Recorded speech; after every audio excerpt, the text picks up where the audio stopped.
Hello student, তোমরা যারা ক্যালকাটা ইউনিভার্সিটির আন্ডারে কলেজের ছাত্রছাত্রী আছো এবং তোমাদের সিবিসিএস সিলেবাস অনুযায়ী সেমিস্টার 4-এ ইতিহাস জেনারেল অর্থাৎ ইতিহাস পাস কোর্সে সাপ্লি আছে, তোমাদের জন্য আজকের ক্লাসটা খুবই গুরুত্বপূর্ণ। আজকের ক্লাসে তোমাদের সিসি বা G4 পেপারের 100% কমনযোগ্য সাপ্লিমেন্টারি পরীক্ষার সাজেশান নিয়ে আলোচনা করব। তোমরা জানো তোমাদের এই পেপার 65 নম্বরের পরীক্ষা, সেখানে 10 নম্বরের প্রশ্ন 3টে অ্যান্সার করতে হয়, 5 নম্বরের 4টে অ্যান্সার করতে হয় এবং বাকি 15টা হচ্ছে এসএকিউ অ্যান্সার করতে হয়। এখানে 10 নম্বরের আমি টোটাল তোমাদের 6টা প্রশ্ন দিয়েছি, অর্থাৎ স্টার দিয়ে চিহ্নিত করে দিয়েছি 6টা প্রশ্ন। এই 6টা করলে তোমরা 3টে প্রশ্ন কমন পাবে, এটা 100% একদম নিশ্চিত। দেখে নাও যে 6টা প্রশ্ন 10 নম্বরে আমি স্টার দিয়ে চিহ্নিত করেছি। প্রথম প্রশ্ন, ইংরেজ ইস্ট ইন্ডিয়া কোম্পানি ও বাংলার নবাব সিরাজদৌলার বিরোধের কারণগুলি আলোচনা করো। সেকেন্ড প্রশ্ন, 1793 খ্রিস্টাব্দে বাংলায় প্রবর্তিত চিরস্থায়ী বন্দোবস্তের মূল বৈশিষ্ট্যগুলি আলোচনা করো। থার্ড, রঞ্জিত সিংয়ের কৃতিত্ব মূল্যায়ন করো।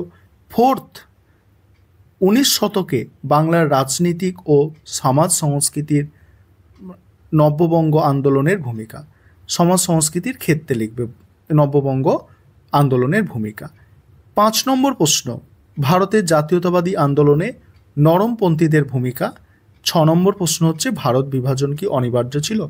এই 6টা প্রশ্নের মধ্যে দিয়ে 3টে কমন পাবে 10 নম্বরের, এটুকু নিশ্চিত। পরের অংশগুলো আলোচনা করব 5 নম্বরের, এবং বাকি 10 নম্বরের আমি আরও 4টে প্রশ্ন এক্সট্রা দিয়েছি, সেগুলোও বলবো।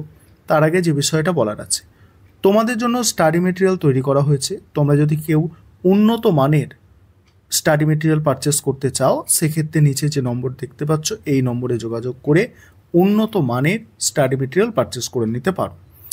এবারে বাকি প্রশ্নগুলো তোমরা যারা একদমই রিস্ক নিতে চাইছো না বা একটু বেশি পড়াশোনা করতে চাইছো, এই 4টে দেখতে পারো। রিস্ক নয়, 6টা প্রশ্ন করলে 3টে কমন পাবে এটুকু নিশ্চিত, তবে এই 4টে একটু দেখে রাখতে পারো যদি মনে হয়। 1757 থেকে 1765 সালের মধ্যে বাংলায় ইস্ট ইন্ডিয়া কোম্পানির আধিপত্য বিস্তারের ইতিহাস। নেক্সট, 1857 সালের মহাবিদ্যের গুরুত্ব আলোচনা করো। নেক্সট, লর্ড কার্জনের ভূমি রাজস্ব নীতি আলোচনা করো। নেক্সট, ভারতবর্ষের জাতীয়তাবাদের ইতিহাসে অসহযোগ আন্দোলনের গুরুত্ব আলোচনা করো। এবারে 5 নম্বরের প্রশ্ন 4টে অ্যান্সার করতে হয়। এখানে আমি 8টা প্রশ্ন স্টার দিয়েছি। নাদির শাহের ভারত আক্রমণের প্রভাব আলোচনা করো।